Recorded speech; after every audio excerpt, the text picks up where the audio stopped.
अस्सलाम वालेकुम। मैं रिज़वानुल्लाह ख़ान। आप में से चंद लोग मुझे जानते हैं और बहुत से लोग जो हैं आहिस्ता-आहिस्ता जान जाएँगे इंशाल्लाह।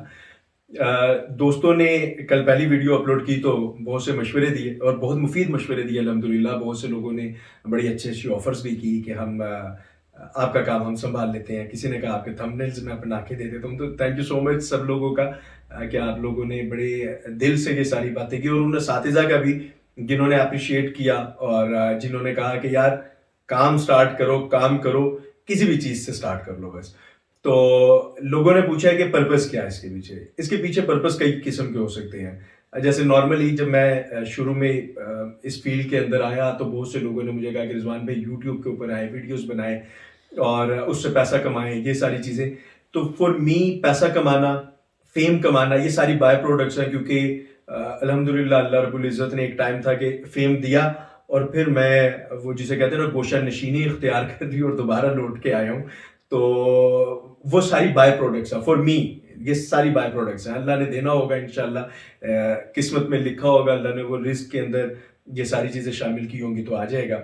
अदरवाइज़ इस सारे के पीछे जो पर्पस है वो ये है कि आपसे आपके फ़ायदे की वो बात की जाए जो बहुत से लोग शायद कर रहे हो, अपने अंदाज से कर रहे हो और मैं अपने अंदाज से आपसे वो बात कर सकूं जो कहीं ना कहीं आपको या दुनिया में मौजूद उर्दू जानने वालों को फायदा पहुंचा सके।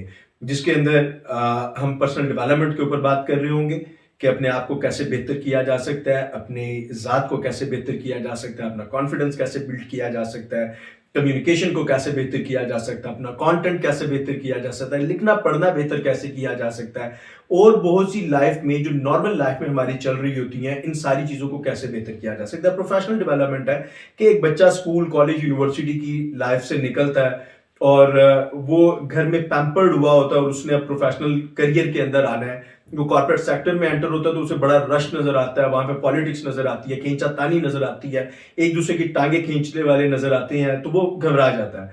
और यही वो स्टेज होती है जहां पे हमारे अक्सर जो नौजवान तबका है ये डिप्रेशन की तरफ चला जाता है, एग्रेशन की तरफ चला जाता है या ये आगे बढ़ने के काबिल नहीं रहता क्योंकि हमेशा डरा रहता है और अपनी सिर्फ नौकरी बचाने के चक्कर में पड़ा रहता है। तो कैसे इस सारे एनवायरनमेंट के अंदर आपने अपने आप को हर रोज हर गुजरते दिन के साथ बेहतर बनाना है, ग्रूम करना है, आगे बढ़ना है और एक उस स्टेज पे अपने आप को पहुंचाना है जहां आप बतौर लीडर आ सकें, जहां आप अपनी टीम को चला सकें, जहां आप बतौर मेंटोर पहचाने जा सकें।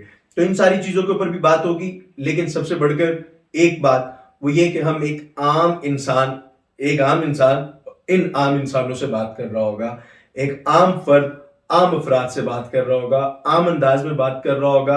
आपको मैं कोई मार्क ज़करबर्ग की केस स्टडीज, केएफसी के केस स्टडीज या इस तरह की केस स्टडीज नहीं सुनाने आऊंगा। शायद कभी किसी एक रेफरेंस के लिए ऐड करूं, लेकिन अदरवाइज जब हम बात कर रहे होंगे तो पाकिस्तानी सोसाइटी की बात कर रहे होंगे, जब हम बात कर रहे होंगे मेरी और आपकी बात कर रहे होंगे, जब हम बात कर रहे होंगे तो हमारे इर्द गिर्द के मुआशरे की बात कर रहे होंगे, जब हम बात कर रहे होंगे तो उस मौजू पे बात कर रहे होंगे जो मुझे और आपको डेली जिससे वास्ता पड़ता है और उसमें हम अपने आप को बेहतर कर सकते हैं।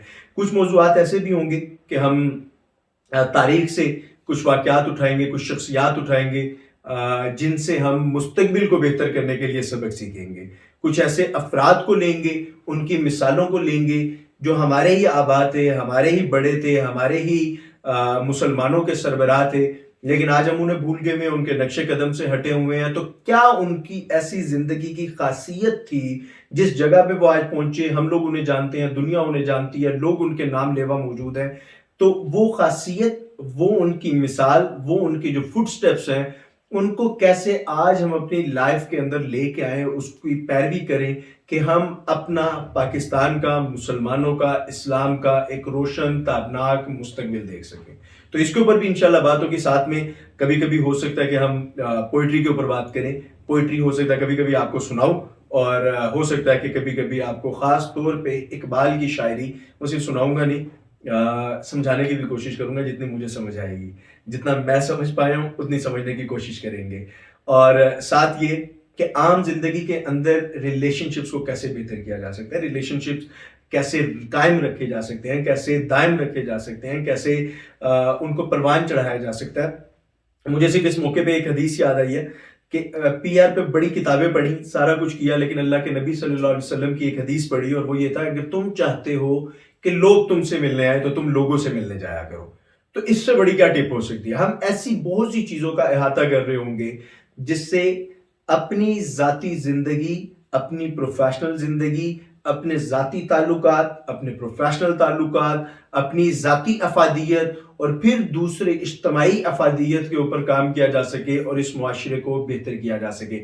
आखिरी बात इसमें ये कि ये जितनी बातें मैं आप लोगों से कर रहा हूँ, चूंकि पूरा दिन एक रूटीन में गुजरता है जहाँ पे सिर्फ अपना जाती काम नहीं करना होता, बहुत से ब्रांड्स का, बहुत से लोगों का साथ साथ काम करना होता है। तो ये आखिरी एक रात का एक पहर बचता है जिसके अंदर मैंने मुतालिया भी करना है, फैमिली टाइम भी है, अपना जाती टाइम भी है, इसमें से टाइम निकाल के ये काम करना है। तो ज्यादातर जब हम बातें कर रहे होंगे तो वो अपने तजुर्बे, मुशाहिदे के ऊपर बेस करती होगी, इसलिए पॉइंटर्स, कोई प्रेजेंटेशन, इन सारी चीजों के बगैर बात करेंगे, सिर्फ इसलिए क्योंकि दिल से जो बात निकलती है असर रखती है। तो मैं इसीलिए आपसे वो दिल की बातें करूंगा, क्योंकि जो फिल बदी बात होती है उसका असर ये होता है कि वो वही बात होती है जो आपके मुशाहिदे से निकली होती है, आपके तजुर्बे से निकली होती है और जो आपने डायरेक्टली कहीं से सीखा होता है। तो इंशाल्लाह होप फॉर द बेस्ट। आप लोगों की सपोर्ट भी चाहिए होगी और इसके अलावा जिन मौजूआत के ऊपर या जिन इश्यूज के ऊपर आप चाह रहे होंगे कि कुछ सुने और कुछ आपको बेहतर मशवरा दिया जा सके, तो वो आप हमारे कमेंट सेक्शन के अंदर भी बात कर सकते हैं और वैसे मुझे पर्सनल में भी जो जानते हैं मैसेज कर सकते हैं। तो इंशाल्लाह उन पे हम बात करेंगे। थैंक यू सो मच, जज़ाकल्लाह खैर।